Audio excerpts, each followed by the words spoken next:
Hello everyone, how to remove formula with the Excel shortcut. So let's start this my Excel and here you can see I have data.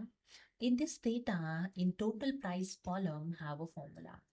To check the formula, simply select the cell and you can check here in formula bar showing the formula. And the second way, simply select the cell and press the F2 to check the formula whether it's available or not in this selected cell. Okay. And here I'm going to use shortcut keys to remove this formula. Simply select the first cell and press the Shift Control down arrow to select the entire column. Then press the Control C to copy this column. Then press the Control Alt V to open the Space Spatial dialog box. Okay. And select here the values and click on, and that's it. You can see here your formula is removed.